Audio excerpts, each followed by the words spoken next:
Welcome to AfriFreedom Channel, your #1 platform for truth, sovereignty, and the uncompromised voice of a rising Africa. If you're new here, we encourage you to like, share, and most importantly, subscribe to our channel.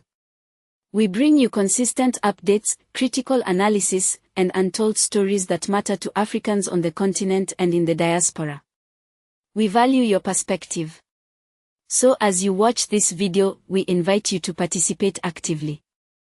Drop your thoughts in the comment section, engage with others respectfully, and be part of the conversations shaping Africa's liberation journey. Disclaimer. This video is for informational and educational purposes only. AfriFreedom Channel is committed to promoting critical thought and encouraging discourse that reflects the diversity of African experiences. We do not endorse any political figure or organization but strive to present the facts, sentiments, and ideas shaping the African consciousness today. Let's get into today's analysis. A video recently surfaced showing General Michael Langley of U.S. Africa Command, AFRICOM, among some voices online have branded the Anglo-American slave general. The 80% in that region is controlled by extremist organizations. So their sovereignty is already threatened by their shared objectives. And we want to help them because if Burkina Faso wins against terrorism,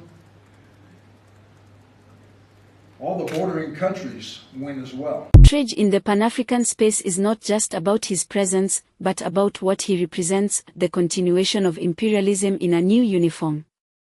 Now wearing a black face, some ask, has anything really changed? History has taught Africans that imperialists rarely act without self-interest. So the question becomes, are these military collaborations for Africa's security, or are they a softer version of occupation?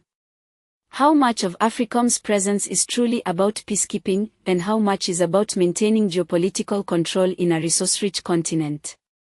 How do we interpret the symbolism of a U.S. general operating on African soil in an age where the continent is calling louder than ever for full sovereignty? Drop a comment. Do you believe AFRICOM is securing Africa's future, or securing the West's access to Africa?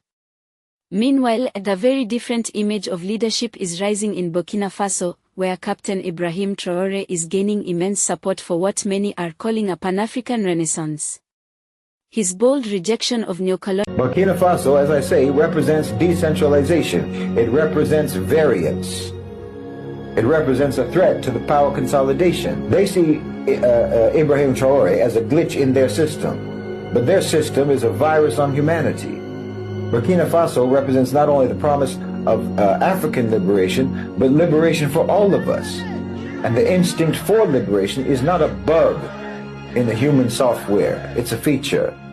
So everyone should do whatever they can, and we should all do all we can to try to defend and protect Ibrahim Traoré. Because wallahi, this is a matter of self-defense. Ibrahim Traoré isn't simply a political figure, he's a turning point. Colonial influence and prioritization of African dignity has made him a symbol of resistance, especially among the youth.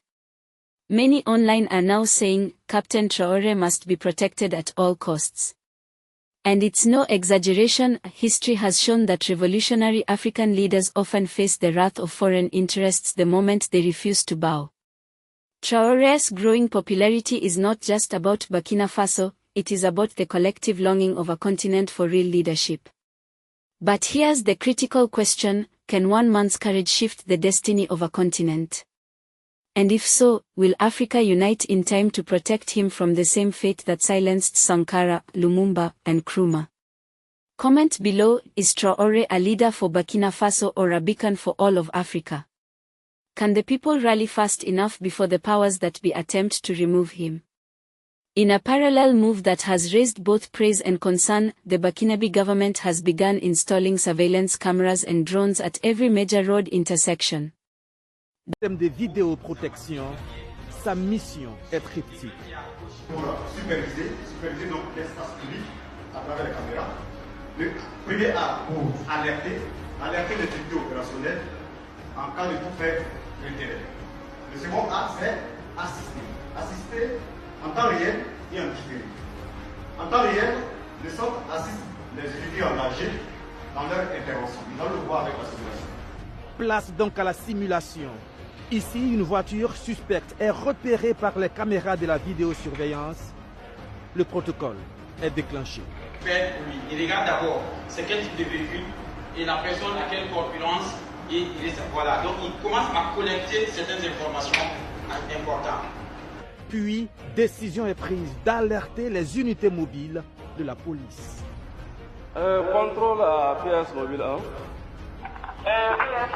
The military and city police have been assigned to monitor them in real time to ensure citizen safety and curb urban crime. At face value, this shows a government committed to public order and security. In a region plagued by terrorism and criminal gangs, technology can be a powerful ally. President Traore's administration appears to be investing in infrastructure that promotes stability and protection. But the broader implications cannot be ignored. Surveillance technology, when left unchecked, can quickly become a tool of oppression. So, while today it may be used to protect, what prevents tomorrow's leaders from using it to monitor and silence dissent? Have we built the foundations for safety, or a digital prison?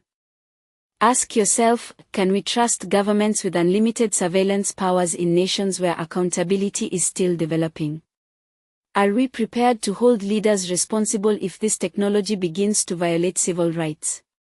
Let us know, is Burkina Faso showing strength, or setting a precedent for future control?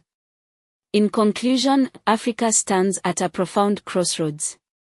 On one hand, we see a familiar face in foreign military uniform reminding us that the imperialist presence never really left. On the other, we see a homegrown leader rising with defiance, stirring the soul of the continent.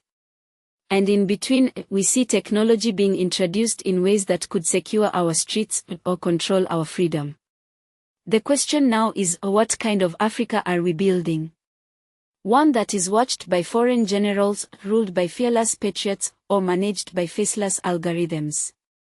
This moment requires vigilance, unity, and consciousness. We must not only celebrate brave leadership, we must protect it. We must not only demand security, we must define it on our terms.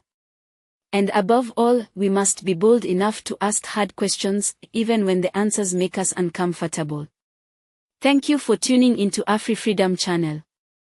If this video moved you, challenged your thinking, or opened your eyes, then help us grow this community by liking, sharing, and subscribing. And remember, this is not just media. This is a movement.